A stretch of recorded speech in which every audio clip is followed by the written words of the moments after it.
Morning, everybody. Beautiful day. Actually, it's a really beautiful day today. Not too windy, so that wind thankfully went through. Temperatures are holding about 30 degrees right now, which is not terrible. And we got a lot of sheep we're trying to move today. So we're currently at this site, one of our farms, and we're using Trip right now. Yeah, so Marcus is in the process of pushing all the sheep to the front of the paddock right now. Blaze is on one side trying to see if there's anything else left over there. I've just got done sweeping this side over here. And what we also had to do today, because our guardian dogs are very good at their job, is we actually had to tether them to do this drive. Our order of operations is a little bit different when we're running and trying to drive lambs through. So one of the things that we always tell everybody is like, hey, you got to be adaptable. Well, when you've got lambs, you've got mamas that are slower, you've got lambs that are slower. If you just drop lambs, you know, you don't really want to be moving them, jostling them. You don't want to be interrupting them. I know from the Nuffield travels, a lot of people in Australia, you know, when they're lambing, it's leave them alone, right? But we don't have that luxury. And we're not a barn system. So because we're a pasture system, we still have to rotate for the animal health, for the soil health, and all those kind of things. We've tried a number of different strategies. Sometimes it just depends on the flock. Like some work better with certain flocks. Anyway, we've tethered all the guardian dogs. They're leashed, okay? Tethered, leashed, whatever you want to call it. So they're leashed so that they can't interrupt Trip on the gather. And we're just slowly pushing everybody to the front. Now we're between lambing pulses for the day, which is good for us. It looks to me like most of the mothers have bonded already, which is also very good for us. What we're going to do is we're going to drive the main group. And because there's 3 of us today, Marcus and Trip will drive the main group. I will follow with the stragglers. And if I have to have Dot on leash, I will put Dot on leash, and we will walk the stragglers. Then Marcus will come back for that group. And if there's another group, right, so we're just going to work in waves to try to get them moving. It's best for what we found for this site to be able to do. We prefer not to trailer because of, you know, squish factor and separation and things like that. So we really try to minimize all of that. Again, we've just found a system that works for us. Is it the system that's going to work for you? I don't know. You have to get to know your flock and what's going to work, your dogs and how they're going to work. But you can hear our guardian dogs whimpering in the background right now. They're mad because Trip's working and gathering, and they're like, hey, those are my babies. What are you doing? So then what we'll do, we also had to do this because I've got hay here to help supplement their feed because there's a lot of green here. We need to balance their diet. We've talked about that in some other videos. So the sheep, I think there's a lot of them on the road, but there's still some back here in this southwest corner. Okay. Anyway, so I guess, they need to be pushed up the road then? We'll do. We've got... Okay, we'll do. So we've got this big hay bale. I'm going to get ahead of them. They might turn around. We've got this big hay bale in the truck. But I don't want to put anything out, and I don't want to do anything until I know that the sheep can be moved. That's the other thing that I really want to hit on here. The order of operations changes because we have the lambs, and there's no telling 100% what they're going to do.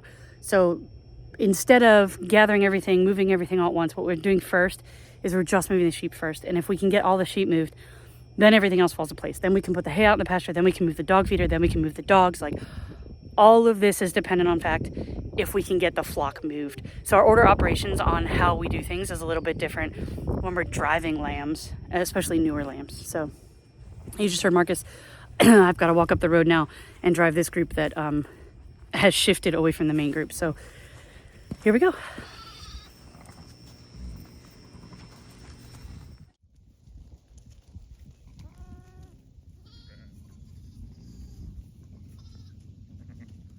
right, so we got them all by the gate.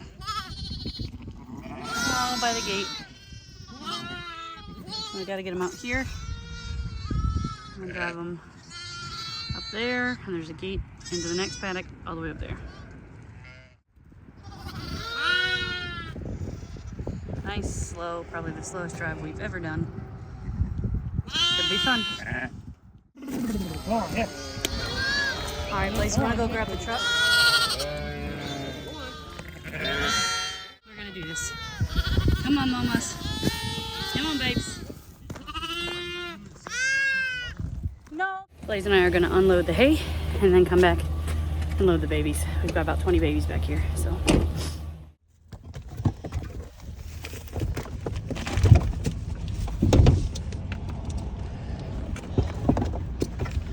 The lamb mobile. Got the pups all loaded, so just came upon this mama and babies that didn't move. So Dot gets to do some work today. Let's see how this goes. Mama, brand new babies. See how this goes. Walk up. Walk. So lie down. Lie down, Dot.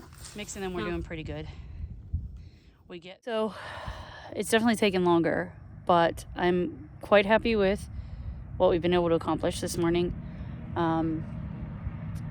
So far, all the babies are with their mamas. They're in the new paddock. They'll be able to be there in a little longer. It's a little bit bigger, so our next wave of lambing should be good for in that pasture. What we'll start to try to do, should spring decide to pop up, is we'll end up running a couple flocks. So we'll let the ones that are newly lambed and stuff like that kind of stay behind with the guardian dogs and whatnot, and then the other ones will move ahead to the next pasture with that group of guardian dogs. And as they get stronger, we'll funnel them out in groups. Driving off to the sunset. Key facts that well, there's a couple things I've learned through this process, but totally lost my train of thought when Marcus called. Does anybody else have that happen? So the thing that we've learned is that how many animals you can drive at a time. So everybody's like, oh, if you have a dog, you do whatever you want. Not always the case. One is a nightmare to try to capture. Doesn't matter dog-wise or whatever.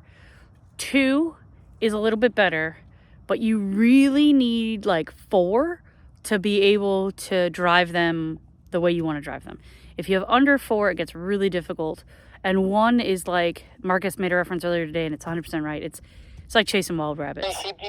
So those are the lessons that we've learned. So that's why I said we'll do them in groups as they get stronger, because then they're easier to move. Had to bring in some help. Well, sometimes the dogs, there's too much pressure. They don't like the dogs. Yeah, true that. So that leaves me and Sunshine here, walking at a slow pace. Still learning and teaching. So, drive 200 U's.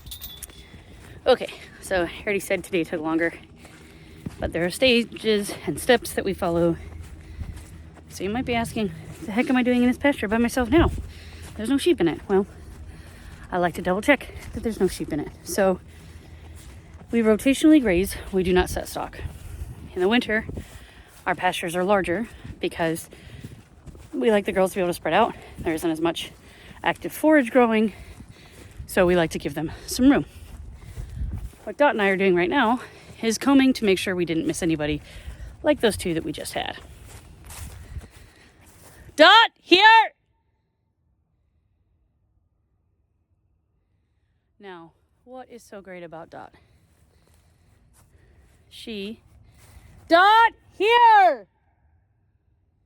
She will find me sheep and bring them to me no matter where I'm at. Always. It's quite convenient. It's quite convenient if you're in an array that has kind of more hills. We've been in those before. So when those are the situation, we were in a paddock. I got a good story. We were in a paddock one time. We subdivided it like we should have. But the layout of the paddock was weird because it had this kind of dog leg side of it. And it was one of those things where you thought you knew where the sheep were, but again, I told you in one of the other videos, we walk a lot. We don't drive off the roads. So we got out and we were walking away. And anyway, couldn't find the sheep. And I was like, this is just frustrating. So we sent Dot. And Dot went and found and brought me all the sheep, which was quite nice. Trip, if you send him out like that, will hold the sheep, which is not a terrible thing. But if you don't know where they are and he's holding the sheep, great, he's holding them in a spot and you still can't find them. But Dot always drives to me,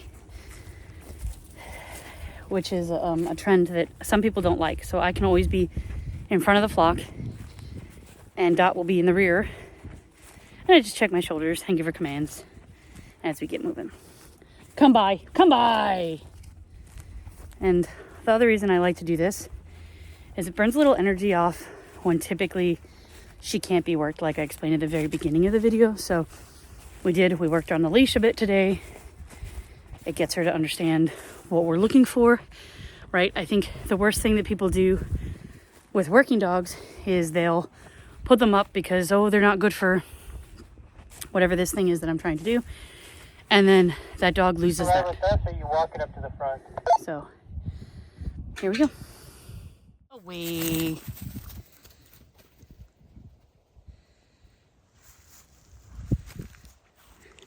My favorite part is sending Dot because she's so fast. She doesn't take any shit. It's pretty cool. Here. I just had this thought. Everybody says how loud solar fields are. We'll stop talking for a second.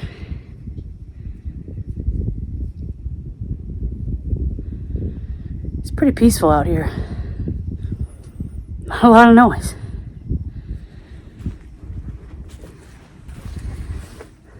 Everything's over where it needs to be. So I did that. Marcus and Blaze took the dog feeder over and set that up for the dogs, the guardian dogs. Super duper excited for our new feeders to come out soon. Worked with a company that's local to us, and I'll tell you all about them and what they do, how the amazing things that they've done, and I'm looking forward to partnering them with us for some other future stuff that we're looking to adapt for solar. They've just got this mind that gets it. So together we're creating some stuff that it's going to work out for solar grazers. It's just tweaks to things. So like our old dog feeders ran on runners, not typically a problem. And our mineral bunks, we've changed over to wheels as well, but from the runners to the wheels. But we're just looking at like what makes sense, how can we change it, but also make sure that it stays in the paddock. It's not going to get bumped around. It's not going to end up in anything that's not supposed to get into. So I leave that kind of to that fabricating company and say, okay, this is what I need. This is like the safety aspect of it. This is the practical use of it. And they run with it. And if they have questions, they call and they say, well, tell me a little more about it, or can you explain this or that? So it's been really great. I'm super pumped and excited about working with this group. It's going to be some great stuff coming our way, so to speak. And again, you know, one of my big philosophies is I want to work with local people and I want to lift up local people, and it's the sheep economy at work, man. It's who would have thought a fabricating company would be able to make as much money off of solar grazing? I doubt they did. So yeah, I'm really excited. So when that stuff starts to come around, I'll give you a whole intro and info about that group if you're local, or if you're interested in some of the stuff that they're doing. All right, got this load of 60 something sheep today, so this is gonna be the last thing that we get to do today, but it's gonna be good.